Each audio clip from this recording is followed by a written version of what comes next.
අද අපි මේ පැහැදිලි කරන්නේ the 1% wealth reality. ඒ කියන්නේ සිතුවිලි නතර කරලා වැඩ පටන් ගන්න එක ගැන.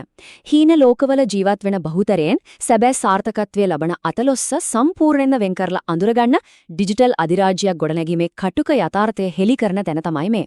මේක නිකන් සාමාන්‍ය කතාවක් නෙවෙයි. මේක අසාර්ථකත්වයේ නිදාගෙන ඉන්න අයට දෙන දරුණුම අවදිවීමේ සංඥාවක්. 99% මේ දැවැන්ත ඉලක්කම නියෝජනය වෙන්නේ අද මේ මොහොතේත් පරාජය වෙමින් ඉන්න අතිමහත් බහුතරයක්. ඇත්තම කියනවා නම් මේ අය ෆේල් වෙන්නේ දක්ෂකම නැතිකමක නෙවෙයි. හුදු කම්මැලිකම සහ තමන්ගේ සැලසුම් ක්‍රියාත්මක නොකිරීම නිසා. මේ තරම් විශාල පිරිසක් තමන්ගේම කම්මැලිකම නිසා පරාජය වෙනවා කියන කටු ඇත්ත අපි දැන්වත් පිළිගන්නම වෙනවා. මේක තමයි කම්මැලි බහුතරයේ උගුල. නිමක් නැති සැලසුම් කොතැනකටවත් ගෙනියන්නේ නැහැ කියන එක. ඒ නිසා තව දුරටත් හිත ඉන්න එක දැන්මම නතර කරන්න. වහාම ක්‍රියාත්මක වෙන්න.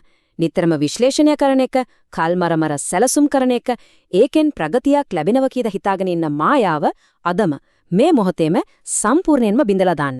සිතුවිලි ක්‍රියාවට නංවන්නේ නැතිනම් ඒ වයින් කිසිම පළක් නැහැ.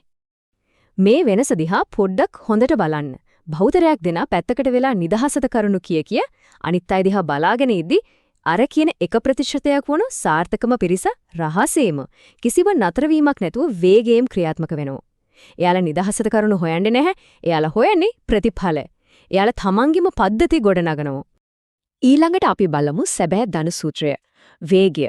නැතිනම් මානසිකත්වයෙන් පමණක් කිසිම පළක් නැහැ කියන යථාර්ථය. Think and Grow Rich වගේ ලෝක පූජිත පොත්වල පවා ඊටාම පැහැදිලිව අවධාරණය කරන එකම සත්‍ය තමයි මේ ධනිය කියන්නේ නිවැරදි මානසිකත්වය සහ වේගවත් ක්‍රියාකාරීත්වයේ ප්‍රතිඵලයක් කියන එක. ධනාත්මක මානසිකත්වයක් විතරක් ඔළුවේ තියාගෙන ඉඳලා කිසිම වැඩක් නැහැ. ඒකට සරිලනේ ආක්‍රමණශීලී අධිවේගී ක්‍රියාකාරීත්වයක් නැතිනම් වේගය තමයි මෙතන තියෙන ලොකුම රහස. දැන් අපි පිවිසෙන්නේ ඩිජිටල් යුද පිටියට.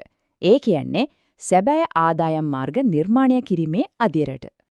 අර කියන කම්මැලි බහුතරය උගුලෙන් ගැලවෙන්න නම් මේ දැඩි පියවර තුන අනුගමනය කරන්නම වෙනවා. පියවර අංක 1 මානසිකත්වයේ නිවැරදි කර ගැනීම. 2 විදුලි වේගයෙන් ක්‍රියාත්මක වීම. සහ 3 නව පද්ධති සහ ඩිජිටල් වත්කම් ගොඩනැගීම. මේක තමයි මේ ඩිජිටල් ලෝකේ සාර්ථකත්වයට තියෙන එකම මාවත. මේක දැඩි අනතුරු ඇඟවීමක් විදිහට බාර ගන්න. chances missing. අවස්ථාව මගහැරී යනවා. දෙගිඩියාවෙන් දේවල් කල්දාමින් ගත කරන සෑම තත්පරයක්ම කියන්නේ ධනිය ගොඩනගන්න තියෙන රන්වන් අවස්ථාවක් සදාහටම ගිලිහි යාමක්.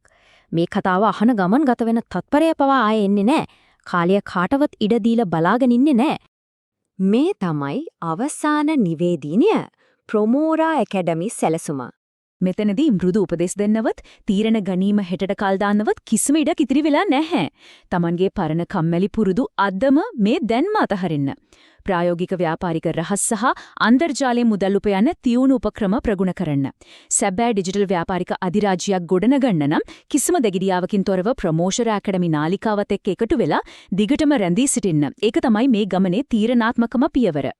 කටුක සත්‍ය දැන් පැහැදිලිවම මේසෙ උඩ තියෙනවා. දැන් ඉතිරි වෙලා තියෙන්නේ එකම එක මගහැරිය නොහැකි තීරීමක් පමණයි. අර කියන අසාර්ථක බහුතරයත් එක්ක පහසුවෙන් කල් ගෙවනවද? එහෙමත් නැත්නම් අදම මේ මොහොතේම ක්‍රියාත්මක වෙලා ඉහළම තැනක තියෙන අතිවිශේෂ 1%ට එකතු වෙනවද? තීරණය වචන වලින් නෙවෙයි ක්‍රියාවෙන් ඔප්පු කළ යුතුයි. මතක තියාගන්න stop thinking, start executing.